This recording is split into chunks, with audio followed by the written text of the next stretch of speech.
Hello everyone. If you've been following my channel for some time now, then you probably know that I like to talk about serious topics in a fun way. But when it's time to get serious, it's time to get serious. And unless you've been living under the rock in the last couple of days, then you know what's going down in Israel, right?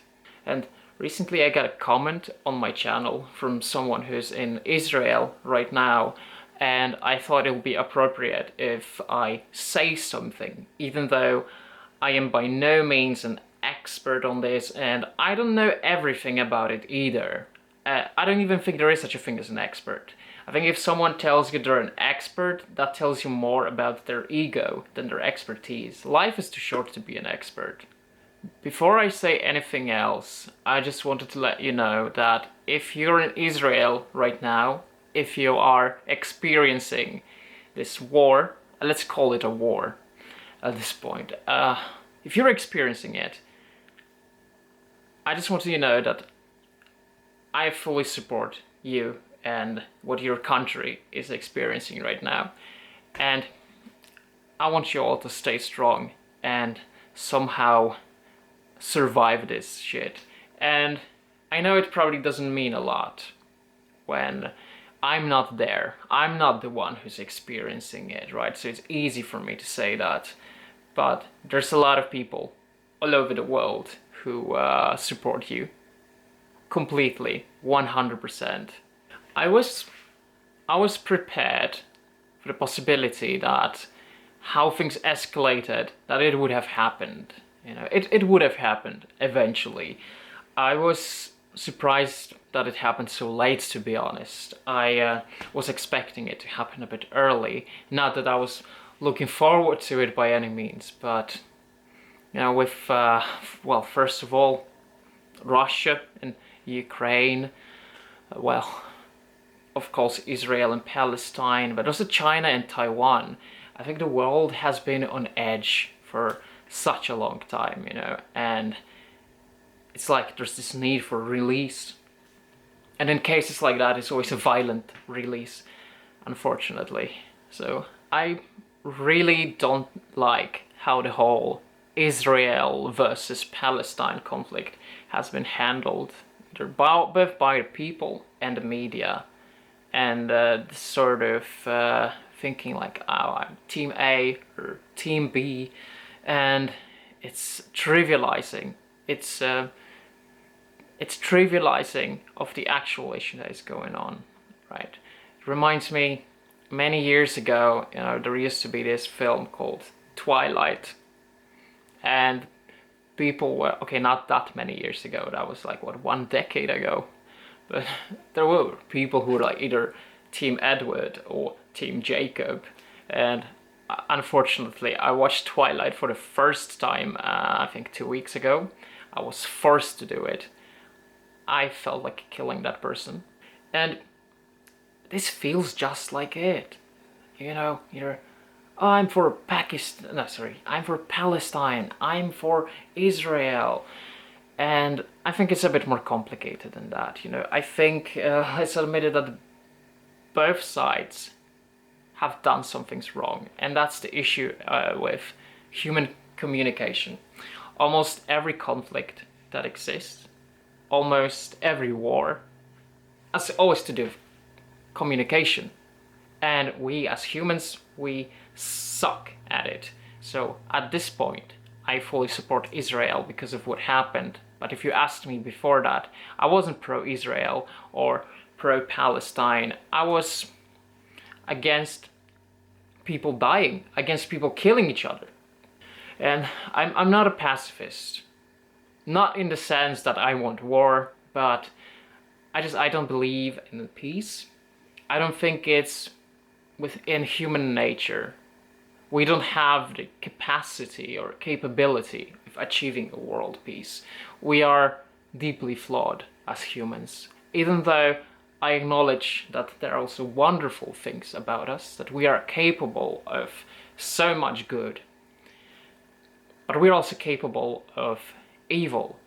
And the saddest thing about it is, if you think that, well, how things could have been different, how this whole conflict, the war, could be avoided. But it wasn't, right? And it usually isn't. And it applies to all human relationships, really. Like most domestic partnerships, how they end, it's all issued with communication. A band called Tool made a really beautiful and amazing song on this topic called Schism, which deals with like the flaw in human communication. I've always considered Hamas to be a terrorist organization, and you could say that if Palestine was to get their way, the plan was always to install Hamas in a leadership role there, right? And well, that wouldn't be good for the Middle East and for the Western world and for the whole world, really. And I don't condone all actions made by Israel by any means, but I think we need to think long term as well. And for that reason, I think that supporting Palestine long term is not a solution at all, really. I find it similar to supporting Putin and Russia. And I've seen some Facebook profiles that have Palestinian flag on my picture, and recently changed it to Israel. I mean, this is not a game, okay? This is not like, oh, I'm currently supporting the most trendy thing. That's what it is. It's like a game. I really hate social media sometimes. And another thing is, and those are my personal thoughts, so call me conspiracy theorist if you want, but I choose to think for myself. But I think perhaps Russia had something to do with it. It would make perfect sense, right? Well, no. What happens now is that America and Biden will probably focus a lot of their military forces on Middle East, which is perfect for Russia, right? Because they can rape Ukraine in the meantime. So the question is, are we moving closer to World War III?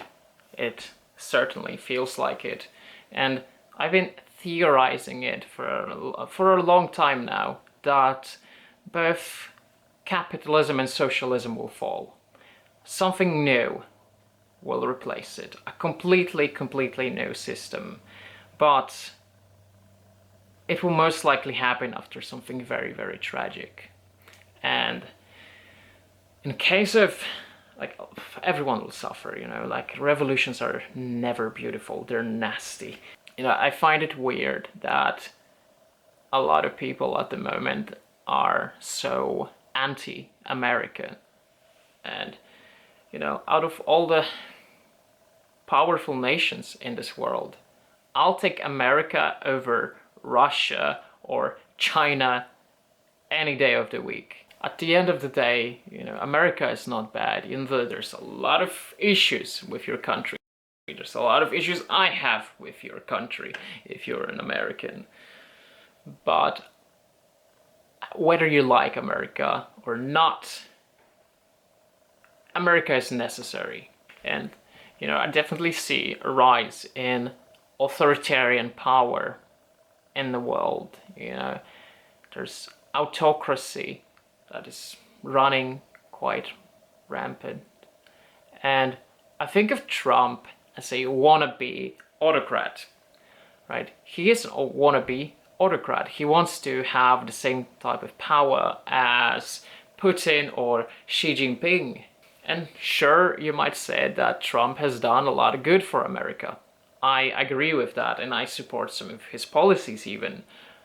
But then again, you know, Hitler also did a lot of good for Germany. That is not to say that I compare Trump to Hitler. I think that would be disrespectful towards anyone who suffered in Nazi Germany. But I see it as a sort of ultimate power hunger. So what are your thoughts on this whole war? How do you think it could have been prevented? And What do you think the outcome will be? I would love to hear all of your opinions. So just leave the comments and I'll see you there. We can have a conversation there. You know, I love having conversation with you guys. I think a lot of YouTube channels don't utilize this opportunity for dialogue. You know, I think you have a lot of interesting stuff to say in the comments. So I love reading your comments. I love responding to them. So just keep them coming.